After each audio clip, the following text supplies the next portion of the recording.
नमस्कार मित्रों, मैं कविता मतानी आप सभी ज्योतिष प्रेमियों का एस्ट्रो लाइफ सीक्रेट्स में स्वागत करती हूँ। आज हमारी चर्चा का विषय है ज्योतिष उपचार के मूलभूत सिद्धांत।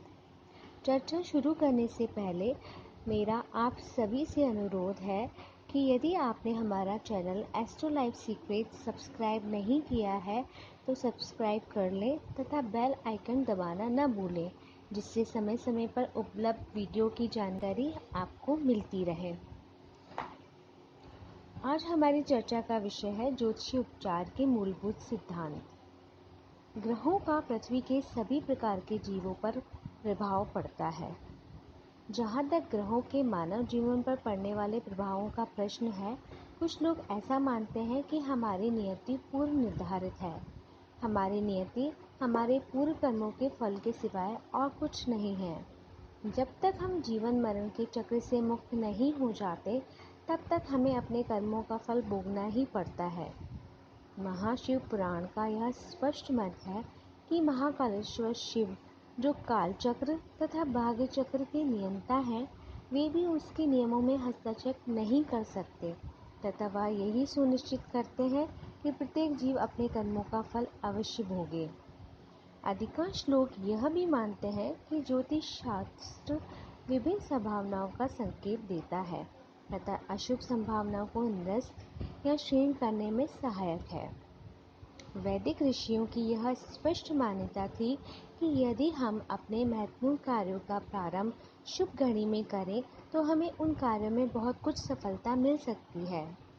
मूर्त ज्योतिष का जितना व्यापक प्रचलन हिंदू समाज में है, उतना व्यापक प्रचलन अन्य किसी समाज में नहीं है। हम पूर्ण दावे के साथ कह सकते हैं कि हिंदू ज्योतिष में औपचारिक ज्योतिष का प्रथम मूल सिद्धांत सदा से ही यही रहा है कि हम अपने जीवन के सभी महत्वपूर्ण कार्य शुभ मुहूर्त में ही प्रारंभ किया करें तथा देश काल पात्र का विचार करते हुए हम मूल ज्योतिष के नियमों का यथासंभव पालन करें। जिन लोगों की जन्म कुंडलियाँ उपलब्ध नहीं हैं, वे भी मूल ज्योतिष से लाभ उठा सकते हैं। ज्योतिषीय उपचार का दूसरा मूलभूत सिद्धांत यह है कि जन्म कुंडली के अनुसार जो ग्रह प्रतिकूल हो, उसकी शांति अनिवार्य है।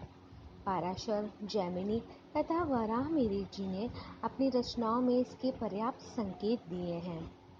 जो ग्रह 6, 8, 12 भाव के स्वामी हों तथा वे 6, 8, 12 भावों को छोड़कर अन्य किसी भाव में स्थित हों तो वे प्रतिकूल ग्रह माने जाएंगे तथा ऐसे ग्रहों की शांति अनिवार्य होती है।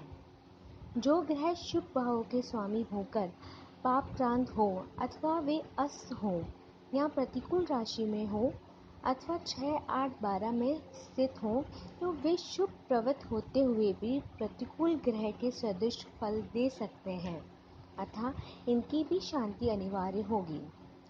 यदि नैसर्गिक पाप ग्रह शनि या मंगल वक्रीय हो अथवा यदि ये अष्टम या द्वादश भाव में पापक्रांत हो अथवा यदि शनि और मंगल के बीच परस्पर केंद्र दृष्टि हो तो वे घोर अनिष्टप्रद और प्रतिकूल हो जाते हैं तथा उनकी भी शांति अनिवार्य होती है।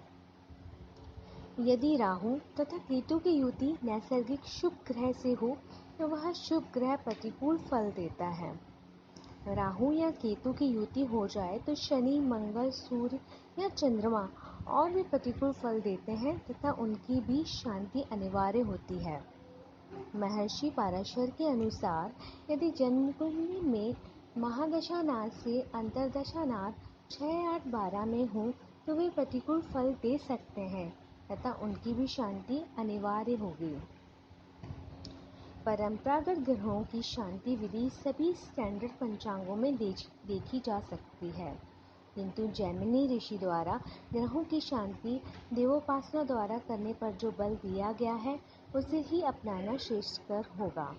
सूर्य की शांति सूर्योपासना, सूर्य व्रत, शिवोपासना तथा विष्णु भक्ति से की जानी चाहिए।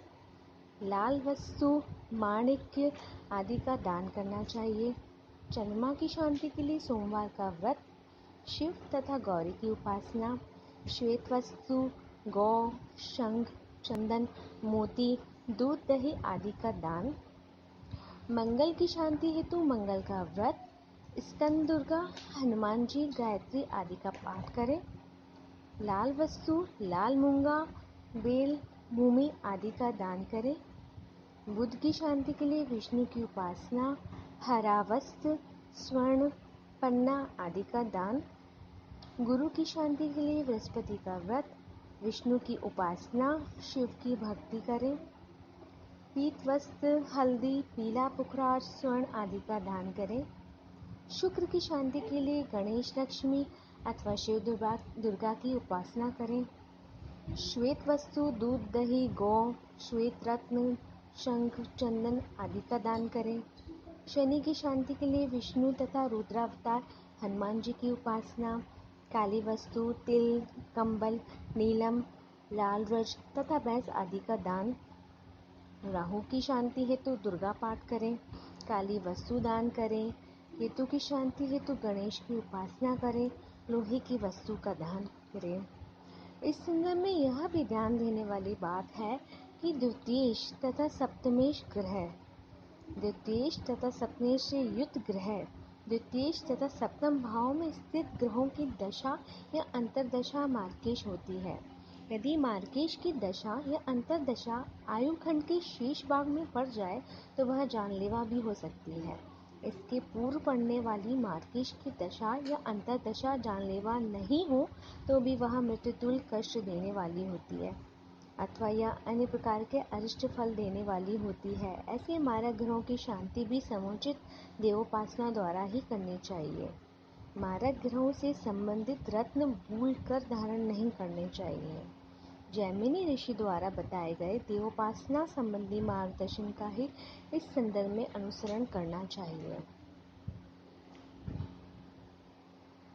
जो व्यक्ति ग्रहों की शांति शास्त्रोक्त विधि से कराने में सक्षम हो, उन्हें कर्मकांडी पंडितों से कम एक बार दशारंभ में ही विधिवत शांति अनुष्ठान करा लेना चाहिए।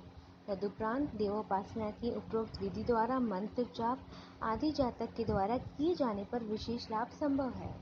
यदि जातक स्वयं आप करने में समर्थ नहीं हो तो उसका जीवन साथी, पति, पत्नी या कोई भी निकट संबंधी भी उसके बदले जाप कर सकता है। ज्योति उपचार का तीसरा मूलभूत सिद्धांत है अनावश्यक रत्नों को धारण नहीं किया जाए। रत्नों का धारण करने के अलग रूल हैं जो लग्नेश, जन्म राशि तथा जन्म नक्षत्र से संबंधित रत्न ही हमें आजन्म धारण करने चाहिए।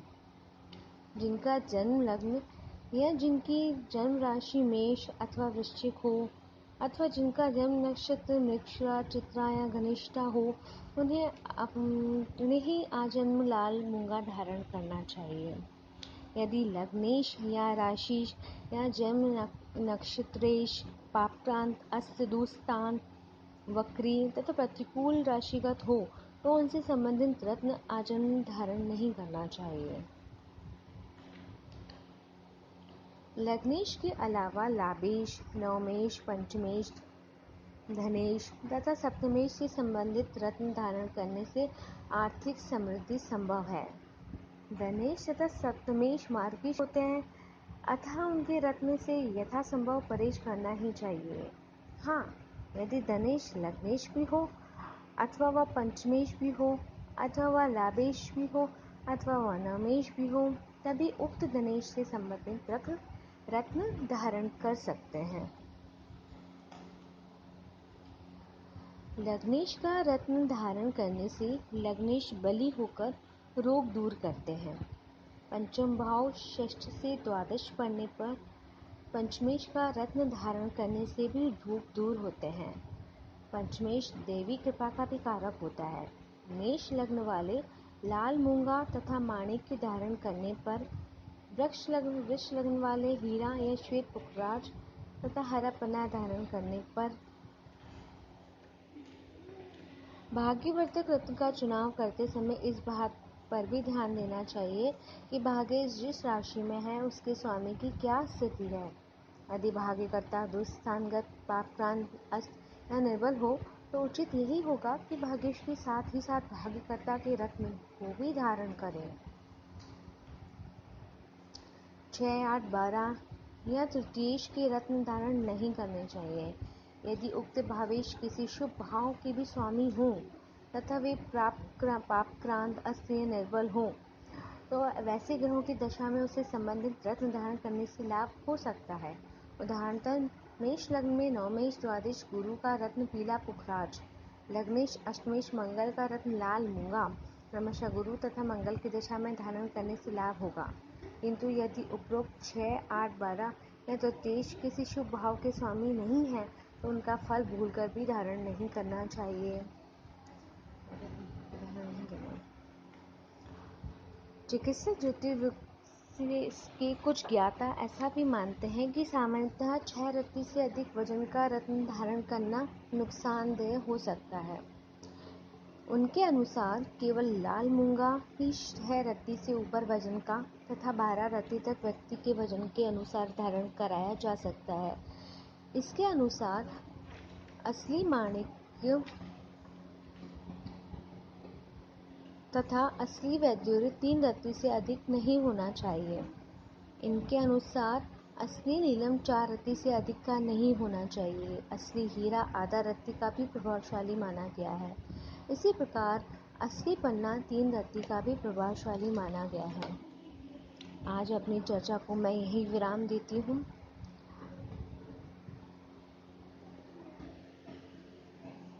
आप सभी का बहुत बहुत धन्यवाद। आप सभी में चर्चा तक अंत तक बने रहे। मैं एक बार फिर आप सबको स्मरण कराना चाहती हूँ कि अगर जिन लोगों ने हमारा channel astro life secrets subscribe नहीं किया है तो वो सब्सक्राइब कर लें और बेल आइकन दबाना ना भूलें, जिससे समय समय पर आप सबको वीडियो की जानकारी मिलती रहे। Thank you.